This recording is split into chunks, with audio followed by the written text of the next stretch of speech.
Okay, good morning student. अभी तक हमने फंडामेंटल ऑफ पार्टनरशिप देख लिया।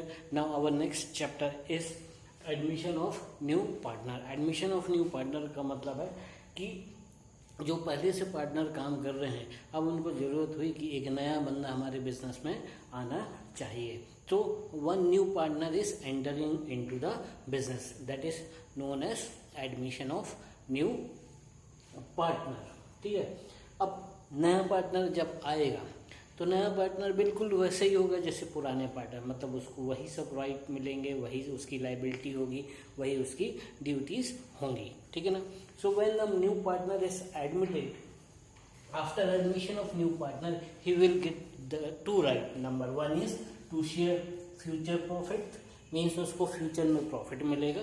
And the second one is to share asset of the firm, जो भी बिजनेस के एसेट हैं उनको वो यूज कर सकता है फॉर द बिजनेस एक्टिविटी। इसके साथ साथ ऐसा नहीं है सिर्फ उसको प्रॉफिट और एसेट को ही यूज करने का राइट मिला, इसके साथ साथ as well as he will become liable for the liability also. आप जो भी काम करेंगे उसके लिए आप लाइबल भी होंगे और आप लाइबिलिटी के लिए लाइबल भी होंगे। मीन्स बिजनेस में यदि आपको कहीं कोई लेना देना होता है तो you are also responsible for that. Okay, our next thing is why new partner required into the business। कर तो रहे थे बिजनेस, अब क्या जरूरत पड़ी कि एक हम नए पार्टनर को अपने बिजनेस में लेके आए। तो they may be so many reason, some of them are expansion of business. हम चाहते हैं कि हम अपना बिजनेस बढ़ाएं। ठीक है, हम आज अपना शहर में बैठ के बिजनेस कर रहे हैं, चार लोग मिलकर बिजनेस कर रहे हैं, लेकिन चाहते हैं दूसरे शहर में भी हमारा बिजनेस एक्सपांड हो, लेकिन वहाँ पे हमारे कोई लोग नहीं हैं। हम अपना पार्टनर बना के वहाँ किसी को अपॉइंट करके अपने बिजनेस की साइज को, एरिया को बढ़ा सकते हैं। वर्क डिवीज़न, हमारा बिजनेस इतना अच्छा चलने लगा कि हमारे पास इतना वर्क लोड हो गया कि हम जितने एग्जिस्टिंग पार्टनर हैं वो मिलके उसको पूरा नहीं कर पा रहे हैं। तो हमको लगता है कि दो चार साथी और होते तो we can share the workload. Number 3 is shortage of capital. कभी कभी बिजनेस में पैसे की कमी होती है, हम मिलके नहीं कर पा रहे, हम मीन्स एग्जिस्टिंग पार्टनर मिलके उसको नहीं कर पा रहे। सो दे कैन प्लान कि न्यू पार्टनर को लेके आते हैं, नए बंदे को लेके आते हैं। When he entered into the business he will bring some capital, so that capital can be utilise for the business purpose. Then experience, कभी कभी ऐसा होता है जैसे दो बंदे हैं, उनके पास पैसा है, एक तीसरा बंदा है जिसके पास पैसा नहीं है लेकिन एक्सपीरियंस है। So if they all come together that is beneficial for the business और फर्म। तो इस तरीके से किसी भी चीज के लिए हम एक नए पार्टनर को अपने बिजनेस में इंक्लूड कर सकते हैं। इसके अलावा और भी बहुत सारे रीजन हो सकते हैं। These are the simple reason. Now next, okay, now अभी तक जो प्रॉफिट पुराने पार्टनर में बढ़ रहा था, उस प्रॉफिट को बांटने के लिए एक पार्टनर और बढ़ गया।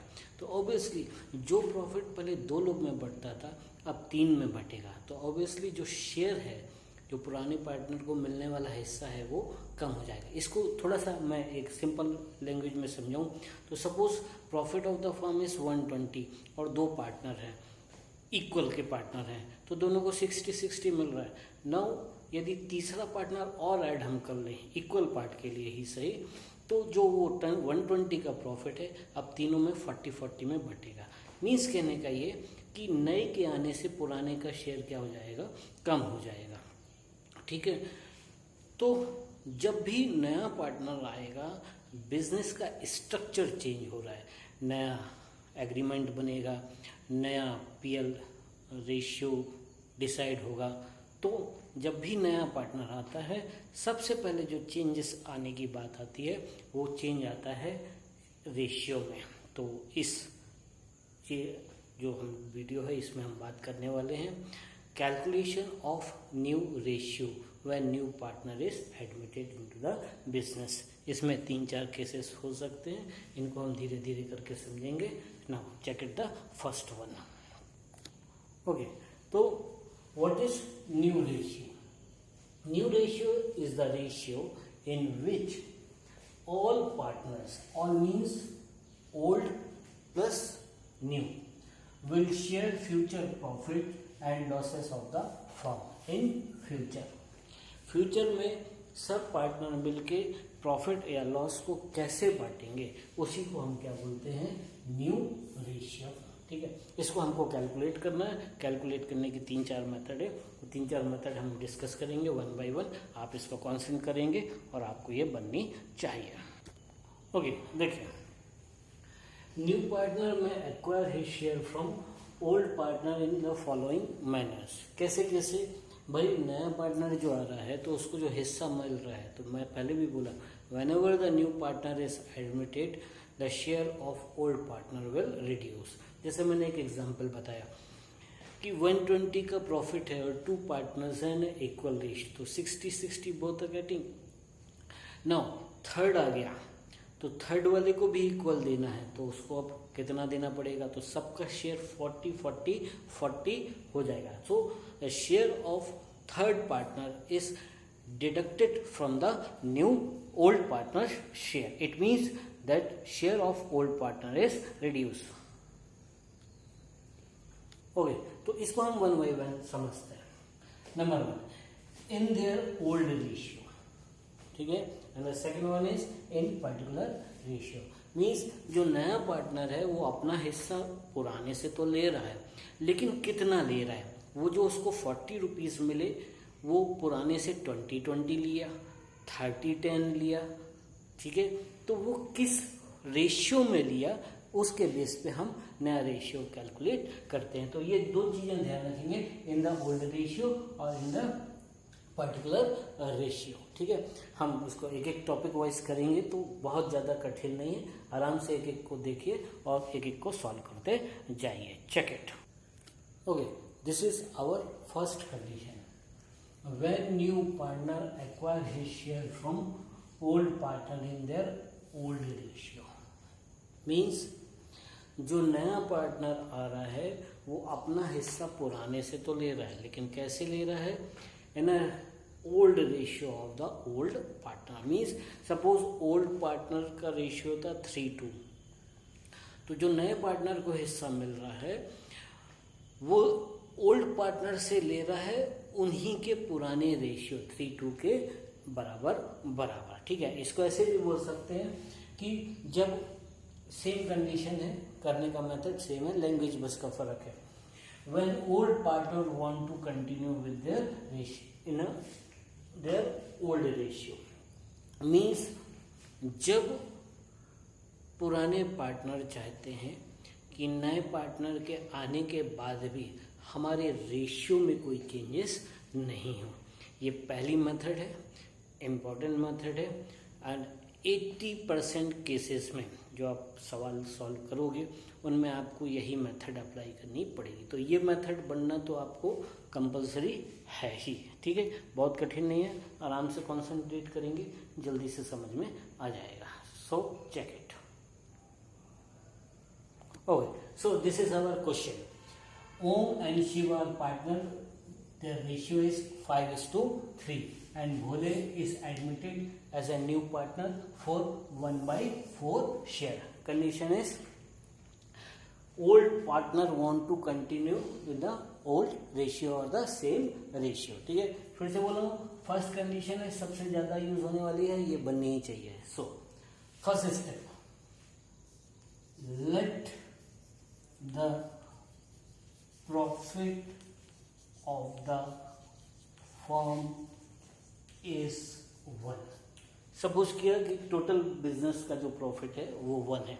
Out of this total business profit first give the share of new partner.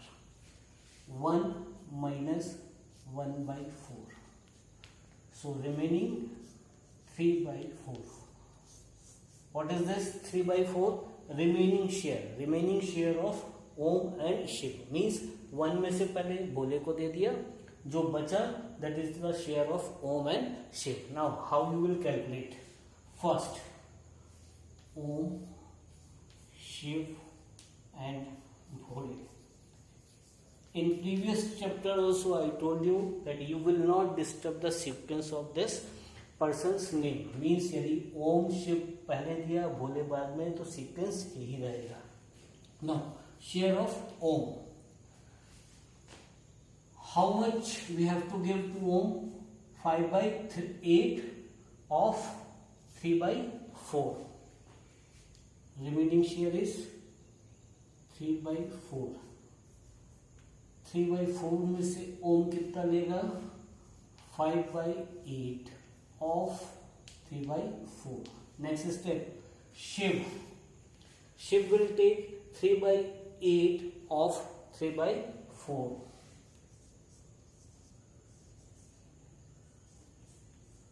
And once again write the share of new partner, that is 1:4. Now solve it. 5 3 ja 15, 8 4 ja 32, 3 3 ja 9, 8 3 ja 32.